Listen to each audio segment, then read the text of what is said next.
નમસ્તે મિત્રો, સ્વાગત છે આપનું આઈ એમ ગુજરાતના અમેરિકા સ્પેશિયલ બુલેટિનમાં. રવિવાર જૂન 29ના બુલેટિનમાં જાણીશું કે કેમ હવે અમેરિકામાં દારૂ પીને કાર ચલાવવું કોઈ પણ ઇલીગલ કે પછી લીગલ ઇમિગ્રન્ટને પણ ઘણું ભારે પડી શકે છે.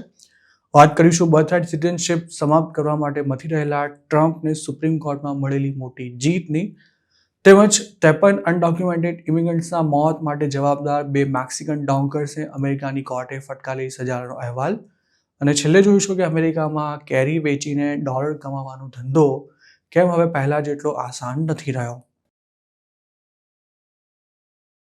અમેરિકાની સુપ્રીમ કોર્ટે પ્રેસિડેન્ટ ડોનાલ્ડ ટ્રમ્પને દેશના કેટલાક ભાગોમાં બર્થરાઇટ સિટીઝનશિપ સમાપ્ત કરવાની મંજૂરી આપી દીધી છે.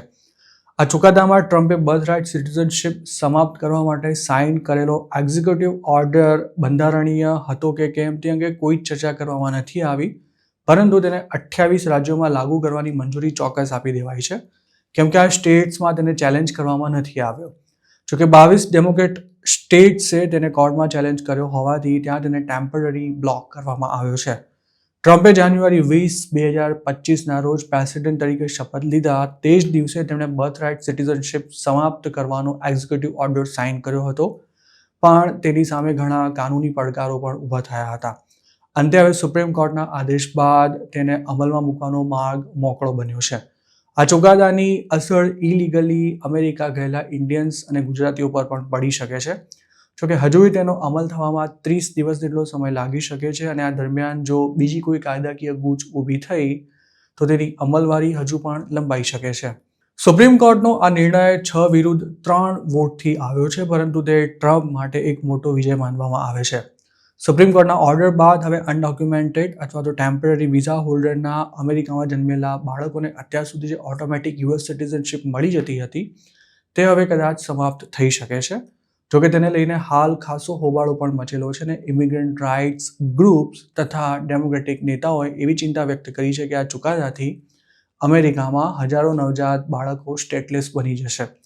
ડેમોક્રેટિક પાર્ટી શરૂઆતથી જ ટ્રમ્પના આ નિર્ણયનો વિરોધ કરી રહી છે, અને તેણે પ્રેસિડેન્ટના એક્ઝિક્યુટિવ ઓર્ડરને કોર્ટમાં પણ ચેલેન્જ કર્યો છે. તેથી જ સુપ્રીમ કોર્ટે દેશના રિપબ્લિકન સ્ટેટ્સમાં બર્થરાઇટ સિટીઝનશિપ સમાપ્ત કરવાનો નિર્ણય લાગુ કરવાની મંજૂરી આપી દીધી છે. જોકે તેમાં જે 30 દિવસની વિન્ડો આપવામાં આવી છે તે દરમિયાન ઇમિગ્રન્ટ રાઇટ્સ ગ્રુપ નવો ક્લાસ એક્શન સૂટ દાખલ કરી શકે છે. સુપ્રીમ કોર્ટનો આ નિર્ણય ટ્રમ્પ એડમિનિસ્ટ્રેશન માટે બીજી પણ એક રીતે ખૂબ જ મહત્વનો સાબિત થવાનો છે. અત્યાર સુધી ટ્રમ્પના જેટલા પણ નિર્ણયોને કોર્ટમાં ચેલેન્જ કરવામાં આવ્યા છે તેના પર ફેડરલ કોર્ટ્સ દ્વારા રાષ્ટ્રવ્યાપી રોક લગાવી દેવામાં આવતી હતી. જોકે સુપ્રીમ કોર્ટે સ્પષ્ટ કર્યું છે કે પ્રેસિડેન્ટના કોઈપણ નિર્ણયના અમલ પર ફેડરલ કોર્ટ રાષ્ટ્રવ્યાપી નહીં પરંતુ જે તે સ્ટેટ પૂરતી જ રોક લગાવી શકે છે. બર્થરાઇટ સિટીઝનશિપ અમેરિકન બંધારણના 14મા અમેન્ડમેન્ટમાં સામેલ બંધારણીય અધિકાર છે, જેને સિવિલ વોર બાદ લાગુ કરવામાં આવ્યો હતો. તેનો ઉદ્દેશ ગુલામ તરીકે લવાયેલા આફ્રિકન્સના યુએસમાં જન્મેલા બાળકોને સિટીઝનશિપ આપવાનો હતો. તેમાં કહેવામાં આવ્યું છે કે અમેરિકામાં જન્મેલા અથવા તો નેચરલાઇઝ થયેલા તથા તેની જ્યુરિડિક્શનને આધીન તમામ લોકો અમેરિકન સિટીઝન છે. બર્થરાઇટ સિટીઝનશિપ દ્વારા અમેરિકામાં ઇલીગલી આવતા લોકોના યુએસમાં જન્મેલા બાળકોને ઓટોમેટિક યુએસ સિટીઝનશિપ મળી જાય છે, પરંતુ ટ્રમ્પનું એવું કહેવું છે કે તેને લીધે યુએસમાં બર્થ ટુરિઝમ વધી ગયું છે, અને તેથી જ તેમણે બર્થરાઇટ સિટીઝનશિપનો અંત લાવવાનો નિર્ણય લીધો છે. સુપ્રીમ કોર્ટના ચુકાદા બાદ ઇમિગ્રન્ટ રાઇટ ગ્રુપ્સ હવે તેમની લીગલ સ્ટ્રેટેજી પણ બદલી રહ્યા છે. જોકે હાલ તો સૌથી મોટી ચિંતા ટ્રાન્ઝિશન પીરિયડ દરમિયાન જન્મેલા બાળકો અંગેની છે, કેમ કે જે 28 સ્ટેટ્સમાં આ આદેશ ટૂંક સમયમાં લાગુ થવાનો છે ત્યાં અનડોક્યુમેન્ટેડ અથવા તો ટેમ્પરરી વિઝા હોલ્ડરના નવજાત બાળકોની સિટીઝનશિપ નકારી પણ શકાય છે, અને તેને લીધે તેમના પર ભવિષ્યમાં ડિપોર્ટેશનનો ખતરો પણ ઊભો થઈ શકે છે. હવે અમેરિકામાં જે ઇલીગલ ઇમિગ્રન્ટ દારૂ પીને ડ્રાઈવ કરતા પકડાશે તેને તાત્કાલિક ડિપોર્ટ કરી દેવામાં આવશે. આ અંગેનું બિલ હાઉસમાં પાસ થઈ ચૂક્યું છે, જેને રિપબ્લિકન પાર્ટીના કન્ઝર્વેટિવ રિપ્રેઝેન્ટેટિવ બેરી મૂર દ્વારા પ્રેઝન્ટ કરવામાં આવ્યું હતું. આ બિલ 246 to 160 વોટથી પાસ થઈ ગયું છે, અને કોઈ રિપબ્લિકને તેની વિરુદ્ધમાં વોટ નહોતો આપ્યો, પરંતુ 160 ડેમોક્રેટ્સે આ બિલનો વિરોધ કર્યો હતો. આ બિલ હવે સેનેટમાં જશે અને ત્યારબાદ પ્રેસિડેન્ટ ટ્રમ્પ દ્વારા તેના પર સાઇન કરી તેને કાયદાના સ્વરૂપમાં અમલમાં મૂકવામાં આવશે. આ બિલ હાઉસમાં પાસ થયા બાદ બેરી મૂરે જણાવ્યું હતું કે હાઉસમાં થયેલા વોટિંગથી લોકો સમક્ષ એક સ્પષ્ટ મેસેજ ગયો છે કે અમેરિકામાં આવીને કાયદાનો ભંગ કરી તથા દારૂ પીને ડ્રાઇવિંગ કરી અમેરિકન્સના જીવ જોખમમાં મૂકનારા લોકોને પરિણામો ભોગવવા પડશે. આ કાયદો ભલે જ્યારે અમલમાં આવે ત્યારે આવે, પરંતુ હકીકત એ છે કે હાલ રિપબ્લિકન સ્ટેટ્સમાં જો કોઈ ઇલીગલ ઇમિગ્રન્ટ DUIના કેસમાં અરેસ્ટ થાય તો તેને સીધો જ ડિપોર્ટેશનમાં નાખવામાં આવે છે અને ઘણા ગુજરાતીઓ પણ તેના લપેટામાં આવી ચૂક્યા છે. આ કાયદાનું પૂરું નામ Jeremy and Angelsey and sergeant Brendan Mendoza protect our communities from DUIs act છે. ડ્રંક એન્ડ ડ્રાઈવના કેસમાં માર્યા ગયેલા એક કપલ જેરેમી અને એન્જલસીના નામ પરથી આ એક્ટનું નામ રાખવામાં આવ્યું છે. દારૂ પીને ડ્રાઇવિંગ કરી રહેલા એક ઇલીગલ ઇમિગ્રન્ટે આ કપલને અડફેટે લેતા તેમનું મોત થઈ ગયું હતું. આ એક્ટના નામમાં એક પોલીસ અધિકારી બ્રેન્ડન મેન્ડોઝાનો પણ સમાવેશ થાય છે અને તેમનું મોત પણ દારૂ પીને ડ્રાઇવિંગ કરનારા ઇલીગલ ઇમિગ્રન્ટના હાથે જ થયું હતું. આ બે કેસોને કારણે રિપબ્લિકન્સ DUIના કેસમાં પકડાતા ઇમિગ્રન્ટ્સને ડિપોર્ટ કરી દેવાની જોગવાઈ ધરાવતો કાયદો બનાવવાની માંગ કરી રહ્યા હતા અને હવે તે ટૂંક જ સમયમાં અમલમાં આવી જશે તેવી પણ પૂરી શક્યતા છે. આ બિલને આમ તો ટ્રમ્પના મિશન માસ ડિપોર્ટેશનને ઝડપી બનાવવાનો જ એક ભાગ માનવામાં આવી રહ્યું છે. ટ્રમ્પ ડિપોર્ટેશનની સ્પીડ વધારવા ઈચ્છે છે અને તેના માટે આઈસને રોજના 3000 લોકોને અરેસ્ટ કરવાનો ટાર્ગેટ પણ આપવામાં આવ્યો છે. ભારે પ્રેશરને કારણે આઈસે પણ પોતાની કાર્યવાહી ખૂબ જ આક્રમક બનાવી છે અને આ ઉપરાંત ઘણી એજન્સીઓને પણ ડિપોર્ટેશનના કામે લગાડી દેવામાં આવી છે. તેવામાં હવે ઇલીગલ ઇમિગ્રન્ટ્સની મુશ્કેલીઓ સતત વધી રહી છે અને તેમને એક નાનકડી ભૂલ પણ ઘણી જ ભારે પડી શકે છે. અમેરિકામાં દારૂ પીને કાર ચલાવવી ખૂબ જ ગંભીર ગુનો છે અને તેમાં જો કોઈનું મોત થઈ જાય તો લીગલ ઇમિગ્રન્ટ પણ ડિપોર્ટ થઈ શકે છે. આ સિવાય હવે તો ડ્રાઇવર્સ લાયસન્સ વિના કાર ચલાવતા પકડાયેલા લોકોને પણ ડિપોર્ટ કરવામાં આવી રહ્યા છે. અત્યાર સુધી DUIમાં પકડાતા અનડોક્યુમેન્ટેડ ઇમિગ્રન્ટ્સ થોડા દિવસો જેલમાં કાઢીને કે પછી દંડ ભરીને છૂટી જતા હતા, પણ હવે તેવું નથી થઈ રહ્યું અને ન તો થવાનું છે. આ પહેલા ટ્રમ્પ શોપલિફ્ટિંગમાં પકડાયેલા ઇમિગ્રન્ટ્સને ડિપોર્ટ કરવાનો કાયદો પણ અમલમાં મૂકી ચૂક્યા છે. થોડા સમય અગાઉ જ્યારે પ્રેસિડેન્ટ ટ્રમ્પે ઇન્ટરનેશનલ સ્ટુડન્ટ્સ પર સખ્ત કાર્યવાહી શરૂ કરી હતી ત્યારે પણ ટ્રાફિક નિયમોના ભંગ જેવા સામાન્ય અને ગંભીર ન કહી શકાય તેવા ગુના બદલ પણ ઇન્ડિયન સહિતના ઘણા ઇન્ટરનેશનલ સ્ટુડન્ટ્સના વિઝા કેન્સલ કરી દેવામાં આવ્યા હતા. જોકે આ સ્ટુડન્ટ્સે ટ્રમ્પ એડમિનિસ્ટ્રેશનની આવી કાર્યવાહીને કોર્ટમાં ચેલેન્જ કરી હતી અને કોર્ટે આ સ્ટુડન્ટ્સને રાહત આપતા તેમનું વિઝા સ્ટેટસ રિસ્ટોર કરવાનો પણ ઓર્ડર આપ્યો હતો. અમેરિકામાં 3 વર્ષ પહેલા ઇલીગલ એન્ટ્રીના પ્રયાસમાં 6 બાળકો સહિત 53 ઇલીગલ ઇમિગ્રન્ટ્સના મોત થઈ ગયા હતા અને આ ઘટનાને મોડર્ન અમેરિકન હિસ્ટ્રીની સૌથી ઘાતક હ્યુમન સ્મગલિંગની ઘટના તરીકે પણ ઓળખવામાં આવે છે. આ હ્યુમન સ્મગલિંગના કેસમાં માર્ચ 2025માં મેક્સિકોના 2 ડોન્કર્સને દોષિત જાહેર કરવામાં આવ્યા હતા અને જૂન 27ના રોજ સેન એન્ટોનિયોની ફેડરલ કોર્ટે આ બંનેને આજીવન કેદની સજા ફટકારી છે. US ડિસ્ટ્રિક્ટ જજ ઓર્લેન્ડો ગાર્સિયાએ ડોન્કર ફિલિપ ઓર્ડુના ટોરેસને 2 આજીવન કેદની સજા તથા અર્માન્ડો ગોન્ઝાલેસ આર્ટેગાને 80 વર્ષથી વધુની જેલની સજા ફટકારી છે.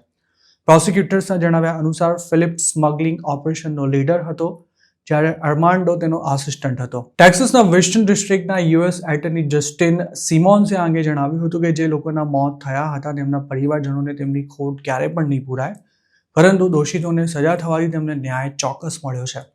આ કેસમાં કેટલાક અન્ય લોકો પણ સંકળાયેલા હતા જે ફેલોની ચાર્જીસ હેઠળ દોષિત ઠર્યા છે અને તેમને સજા સંભળાવવાની બાકી છે.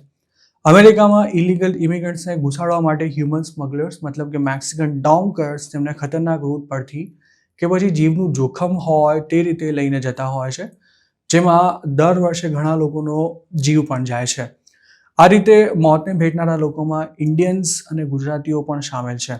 US એટર્ની ઓફિસના અંદાજ પ્રમાણે 53 લોકોના મોત માટે જવાબદાર સ્મગલિંગ સેલે નવેમ્બર 2021થી જૂન 2022ના ગાળામાં 1100થી પણ વધુ લોકોને આ રીતે બોર્ડર ક્રોસ કરાવી હતી અને તેમણે પ્રત્યેક ઇમિગ્રન્ટ પાસેથી $12,000 વસૂલ્યા હતા. મતલબ કે આ સમયગાળા દરમિયાન તેમણે $13 મિલિયન પણ વધુની કમાણી કરી હતી. જે કેસમાં 2 હ્યુમન સ્મગલર્સને સજા ફટકારવામાં આવી છે તેમાં 66 માઇગ્રન્ટ્સના એક ગ્રુપને એક ટ્રેલરની અંદર બેસાડીને અમેરિકામાં ઘુસાડવામાં આવ્યું હતું. જોકે જૂન 27, 2022ના રોજ કોઇન્ટાના રોડ પર ગ્વાટેમાલા, હોન્ડુરાસ, મેક્સિકો અને અન્ય દેશોના ડઝનબંધ લોકો આ ટ્રેલરમાં ત્યજી દેવાયેલી હાલતમાં મળી આવ્યા હતા, જેમાં બાળકો અને મહિલાઓ પણ સામેલ હતા. સેન ઓન્ટાનિયોમાં ત્યારે ભીષણ ગરમી પડી રહી હતી અને તેને લીધે ટ્રેલરની અંદરનું ટેમ્પરેચર ખૂબ જ વધી ગયું હતું, જેને લીધે 53 લોકોના મૂળાઈને મોત થઈ ગયા હતા. તે સમયના સેન એન્ટોનિયોના પોલીસ ચીફે એવું જણાવ્યું હતું કે ટ્રેક્ટર ટ્રેલર જ્યાં મળી આવ્યું હતું તેની નજીકમાં જ રહેલા એક વર્કરને લોકોની ચીસો સંભળાઈ હતી અને તે લોકો મદદ માટે બૂમો પાડી રહ્યા હતા. જ્યારે ટ્રેલરને ખોલવામાં આવ્યું તે વખતે જ મોટાભાગના લોકોના મોત થઈ ચૂક્યા હતા. અમેરિકામાં હાલ ભલે ઇલીગલ ક્રોસિંગ સાવ ઘટી ગયું હોય, પરંતુ એક સમય હતો કે જ્યારે રોજના હજારો લોકો મેક્સિકો બોર્ડર પરથી યુએસમાં એન્ટર થતા હતા અને ત્યારે બોર્ડર પર 24 કલાક અંધાધૂંધીનો માહોલ રહેતો હતો. ખાસ તો ટેક્સાસ, એરિઝોના અને કેલિફોર્નિયાની બોર્ડર પર સૌથી વધુ ઇલીગલ ક્રોસિંગ થતું હતું અને લોકો ક્રોસિંગ કરી સામેથી જ બોર્ડર પેટ્રોલના એજન્ટ્સ પાસે પહોંચી અસાયલમ માગી લેતા હતા. બાઇડનના કાર્યકાળ દરમિયાન 9 ગુજરાતીઓના પણ ઇલીગલી અમેરિકા પ્રવેશવાના પ્રયાસમાં મોત થયા હતા, જેમાંથી 8 લોકોના કેનેડા બોર્ડર પર જ્યારે એકનું મેક્સિકો બોર્ડર પર મોત નીપજ્યું હતું. મેક્સિકો બોર્ડર પર ઉનાળાના સમયમાં ક્રોસિંગ કરવું ખૂબ જ ખતરનાક મનાય છે, કારણ કે એરિઝોના, ટેક્સાસ અને કેલિફોર્નિયાની બોર્ડર પર સમર સિઝનમાં તાપમાનનો પારો 100 ફેરનહીટને પણ ક્રોસ કરી જતો હોય છે અને નિર્જન વિસ્તારોમાં કલાકો સુધી ભટકીને ઘણા માઇગ્રન્ટ્સ ભૂખ અને તરસથી જ મોતને ભેટતા હોય છે. ઇન્ડિયાથી ફૂડ આઇટમ્સ અમેરિકા એક્સપોર્ટ કરવાનો ધંધો કરોડો ડોલર્સનો છે અને તેમાં લોકો તગડી કમાણી પણ કરતા હોય છે. આ બિઝનેસમાં ઇન્ડિયાથી માલ મોકલનારા અને અમેરિકામાં તેનું વેચાણ કરનારા બંને કમાતા હોય છે. તેમાં કેરીની સિઝન આવે ત્યારે ઇન્ડિયાની બેસ્ટ ક્વોલિટીની કેરી મોટાભાગે અમેરિકા જ એક્સપોર્ટ થઈ જતી હોય છે. છેલ્લા કેટલાક વર્ષોથી કેરીને યુએસ મોકલવાનું થોડું આસાન પણ બન્યું છે અને સાથે જ અમેરિકામાં ઇન્ડિયન કેરીની ડિમાન્ડ પણ વધી રહી છે. જોકે આ ધંધામાં પણ હવે કોમ્પિટિશન એટલું બધું વધી ગયું છે કે તેમાં પહેલાં જેટલું માર્જિન નથી રહ્યું. અમેરિકામાં આમ તો દુનિયાભરની કેરીઓ આવે છે અને બીજા દેશોની કેરીઓ કરતાં ઇન્ડિયન મેંગો મોંઘી હોવા છતાં પણ તેની વ્યવસ્થિત ડિમાન્ડ રહેતી હોય છે. અમેરિકાના વેપારીઓનું કહેવું છે કે ભારતીય કેરી અને અન્ય દેશોની કેરીના સ્વાદમાં જમીન આસમાનનો ફરક હોય છે. આમ તો અમેરિકામાં મોટાભાગે મેક્સિકોથી કેરી ઇમ્પોર્ટ કરવામાં આવે છે, જેના એક બોક્સનો ભાવ $10 આસપાસ રહેતો હોય છે. યુએસના ડિપાર્ટમેન્ટ ઓફ એગ્રીકલ્ચરના જણાવ્યા મુજબ અમેરિકામાં જેટલી કેરીઓ ઇમ્પોર્ટ થાય છે તેમાં ઇન્ડિયાથી માત્ર 3% જ કેરી આવે છે. ભારતીય કેરી $30 થી $50 પ્રતિ બોક્સના ભાવે વેચાતી હોય છે અને એક કેરીનો ભાવ લગભગ $8 આસપાસ રહેતો હોય છે. પીઆઈબીના એક રિપોર્ટ અનુસાર નાણાકીય વર્ષ 2024-25ના પહેલા 5 મહિનામાં ઇન્ડિયાથી 2043 ટન કેરી અમેરિકા એક્સપોર્ટ કરાઈ હતી. અમેરિકામાં પહેલા કેરીના ધંધામાં કોમ્પિટિશન ઘણી ઓછી હતી, જેના કારણે મોં માંગ્યા ભાવ પણ મળી જતા હતા. પણ હવે આ ધંધામાં ગળાકાપ સ્પર્ધા થઈ ગઈ છે અને હાલ એવી સ્થિતિ છે કે ઘણા લોકો સાઇડ ઇન્કમ કરવા માટે ઇન્ડિયાથી કેરી મંગાવી તેને યુએસમાં વેચી રહ્યા છે, જેના કારણે જૂના ખેલાડીઓની આવક ઘટી રહી છે. ન્યૂયોર્ક ટાઈમ્સને અમેરિકામાં કેરી વેચતા એક ઇન્ડિયન વેપારીએ એવું જણાવ્યું હતું કે જો નસીબ સારું હોય તો કેરીના 10,000 બોક્સ વેચાઈ જાય છે અને દરેક બોક્સ પર $2 થી $3 પ્રોફિટ મળતો હોય છે.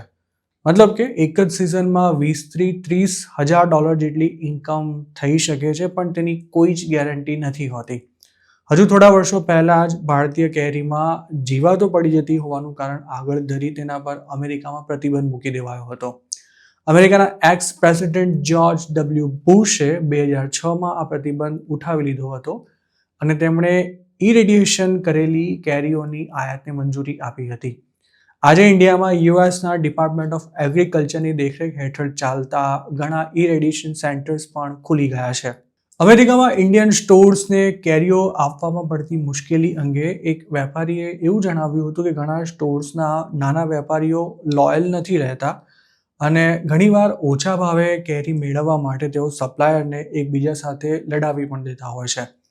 મોટાભાગના સ્ટોર્સ ગ્રાહકોને એક કેરી બગડેલી હોય તો પણ આખું બોક્સ પરત લઈ તેમને રિફંડ આપી દે છે અને તેનો ચાર્જ ઇમ્પોર્ટ કરનારા પાસેથી વસૂલવામાં આવે છે. જ્યારે તેઓ બીજી વસ્તુઓમાં આવું નથી કરતા. ડોનાલ્ડ ટ્રમ્પે લગાવેલા ટેરિફ અને ઇન્ડિયામાં ચોમાસું વહેલું બેસી જતા અને એક ઇરેડિયેશન ફેસિલિટી ટેમ્પરરી બંધ થઈ જતા આ વર્ષમાં અમેરિકામાં ઇન્ડિયન મેંગો વેચતા વેપારીઓ માટે ખાસી મુશ્કેલી રહી છે. તાજેતરના સપ્તાહમાં નેવાક એરપોર્ટ પર ફ્લાઇટ્સની સમસ્યા સર્જાઈ હતી, જેના કારણે કેરીઓ બગડી પણ ગઈ હતી. આ ઉપરાંત ચાલુ સિઝનમાં જ 2 ફ્લાઇટ ભરીને યુએસ મોકલવામાં આવેલી કેરીઓને ડોક્યુમેન્ટેશનમાં પ્રોબ્લેમ થતાં બજારમાં વેચાણ માટે મૂકવાની મંજૂરી નહોતી અપાઈ અને આ સ્થિતિમાં કેરી એક્સપોર્ટ કરનારા પાસે તેને યુએસમાં જ ફેંકી દઈને લાખો રૂપિયાનું નુકસાન કરવા સિવાય બીજો કોઈ ઓપ્શન પણ નહોતો રહ્યો, કારણ કે તેને ઇન્ડિયા પાછી લાવવામાં પણ મોટો ખર્ચો થાય તેમ હતો. તો મિત્રો, આ હતા અમેરિકાના આજના મુખ્ય સમાચાર. આપને જો મારી રજૂઆત પસંદ આવી હોય તો આ વિડીયોને લાઇક અને શેર કરવાનું તેમજ આઈ એમ ગુજરાતની યુટ્યુબ ચેનલને સબસ્ક્રાઇબ કરવાનું ભૂલશો નહીં, કારણ કે આ ચેનલ પર આપને મળશે અમેરિકામાં રહેતા ગુજરાતીઓ માટેના મહત્વના સમાચાર અને તે પણ આપની પોતાની ભાષામાં. આપ જો મારી સાથે કોઈ ટિપ શેર કરવા માંગતા હો તો હાલ સ્ક્રીન પર દેખાઈ રહેલા વોટ્સએપ નંબર પર પણ અમારો સંપર્ક કરી શકો છો. આપની ઓળખ ગુપ્ત રાખવામાં આવશે.